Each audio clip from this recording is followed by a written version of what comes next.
Tahu gak? Dulu Indonesia itu dipandang sebelah mata dalam urusan transportasi. Contohnya saja soal kereta. Dulu itu, kereta kita dianggap kuno, panas, dan berisik. Persis banget kayak India. Aku pernah coba kereta Indonesia. Dan kamu tahu apa rasanya? 100% sama kayak India. Itulah yang dikatakan bule ketika mencoba kereta Indonesia dulu. Karena memang benar, 10-15 tahun ke belakang, kereta Indonesia memang masih semrawut. Tapi sekarang, jangan ditanya. Sekarang malah udah jadi ikon peradaban modern yang membuat bule-bule Eropa sampai Amerika gemetar campur kagum. Ya, gak ada yang nyangka kereta Indonesia bisa sebagus sekarang. Bahkan karena saking bagusnya, kereta Indonesia udah bukan dibandingkan dengan kereta senegara Asia lagi, tapi sudah dibandingkan dengan kereta dari negara-negara barat. Dan kalian tahu apa?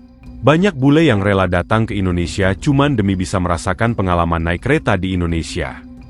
Les gars, c'est parti, on va tester le train en Indonésie. Donc les gars, je vais de Jogja à Jakarta, ça va durer à peu près 6 heures et je vais vous montrer le train tout de suite. Donc voici le train de l'extérieur, il est plutôt pas mal. À l'intérieur aussi, c'est plutôt correct. Personnellement, j'ai choisi de rester en place économique. Ma partie favorite du train, c'est le wagon où il y a de la nourriture puisque tu peux manger en observant les magnifiques paysages. En plus de ça, le train dispose d'un espace pour prier, donc c'est parfait pour les musulmans. Et franchement, je me suis régalée. J'ai passé 6 heures à regarder des magnifiques paysages. Le billet m'a coûté à peu près 10 €, donc je ne trouve pas ça cher. Voilà, je vous laisse sur ce magnifique paysage et j'espère que vous avez apprécié la vidéo. Si t'as kiffé, abonne-toi. Satu hal yang pasti, kualitas kereta kita memang sudah bisa menandingi kereta Eropa. Gerbong kereta yang kinclong bah hotel bintang 5 berjalan. Kursi yang empuk, AC yang adem sampai bikin lupa dunia, toilet yang bersih, bahkan colokan listrik di setiap kursi. Banyak bule melongo, dan bilang, Indonesia lebih maju dari negara kami, bukan sebuah hal yang berlebihan, karena di Eropa tidaklah seindah yang kita bayangkan. Di Perancis, stasiun yang bau pesing, sampai copet yang selalu mengintai bikin orang gak nyaman untuk pakai kereta di sana. Di Inggris, sama aja. Walaupun dalam bayangan kita Inggris itu negara yang bersih, tapi bau pesing di stasiun gak terhindarkan, bahkan lebih parah pas musim panas. Di Indonesia, gak akan ada yang seperti ini, karena semua orang tahu, segala kegiatan kamar mandi ada di WC, bukan di pinggiran stasiun. Gak cuman itu, yang bikin merindingnya adalah, banyak bule berbondong-bondong ingin mencoba kereta Indonesia.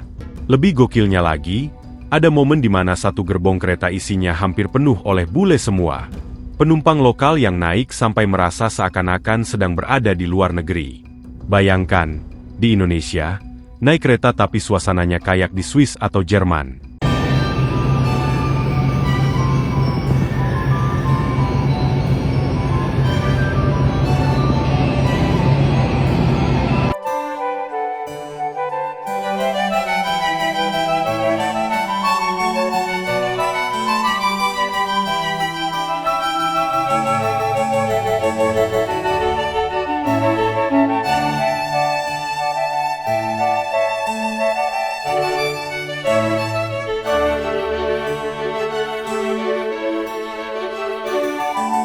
Naik kereta api di Indonesia berasa naik kereta api di Eropa ya guys. Lihat aja isinya bule semua teman-teman. Ini orang-orang lokal pada kemana? Tapi gak apa-apa, menandakan kereta api Indonesia masih jadi moda transportasi yang terpercaya. Bravo kereta api Indonesia. Semangat terus dalam pelayanan ya. Semangat juga teman-teman tour guide. Gerbong itu seolah berubah menjadi miniatur internasional. Bisa terbayangkan, suara bahasa Inggris, Prancis, hingga Jerman terdengar bersahut-sahutan. Mereka benar-benar menikmati pengalaman naik transportasi kereta yang nyaman dan aman. Dan gak cuma nyaman, tapi juga indah.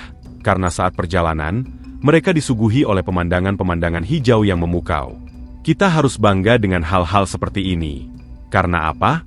Karena dulu, Indonesia itu dianggap sepele sama negara barat.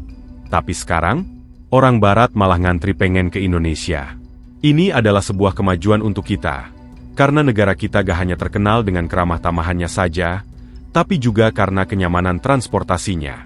Coba bayangin, Ini baru aja setitik kecil kemajuan yang dilakukan oleh negara kita. Bisa kebayang, gimana jadinya kalau semua sektor dibangun dengan serius?